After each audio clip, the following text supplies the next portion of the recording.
শীত, গ্রীষ্ম, বর্ষা এই বেকার ছেলে তোমাদের হাসির ভরসা। তো গাইস আজকে কাকে নিয়ে ভিডিও করবো তোমরা তো থাম্বনেল দেখে বুঝতেই পারছো।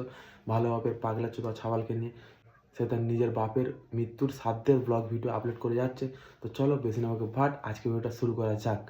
আজ আমার বাবার বাৎসরিক শ্রাদ্ধ। বাবার শ্রাদ্ধ তার আবার ব্লগ।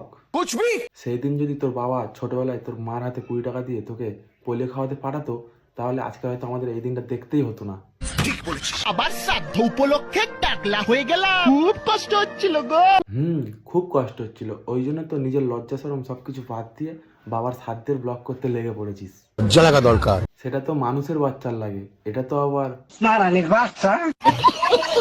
হালকা করে রেডি হই, get ready with me in my বাবার শ্রাদ্ধ। এই পাগলা চোদা ছেলে মনে হয় সুমির ভিডিও দেখে ইন্সপায়ার হয়েছে, তাই তো নিজের বাপের শ্রাদ্ধ বাড়ির ব্লগ করছে আর বলছে গেট রেডি উইথ মি। এটা শ্রাদ্ধ হচ্ছে নাকি নিজের বাপের বিয়ে হচ্ছে সেটা তো দেখেই বোঝা যাচ্ছে না। কেউ জেনে বলো তো। এই শ্রাদ্ধ চলছে, খেয়ে নাও বাবা। তোর বাবা খাবে কি? আর তোর বাবা তো তোর কীর্তিকলাপ দেখছে আর দেখে ভাবছে ওপর থেকে যে এটা আমার ছেলে নাকি। তো ক্যাপ মেরে নিলাম, উফ হ্যান্ডসাম লাগছে আমাকে। পড়াশোনা শিখলে যেরকম শিক্ষিত হওয়া যায় না, ঠিক তেমনি মানুষ রূপে জন্ম হলে ঠিকঠাক মানুষ হওয়া যায় না। এই পাগলা চোদা হচ্ছে তার জলজ্যান্ত প্রমাণ। ঠিক বলেছো। তো গাইস আজকে ভিডিওটা এই পর্যন্ত।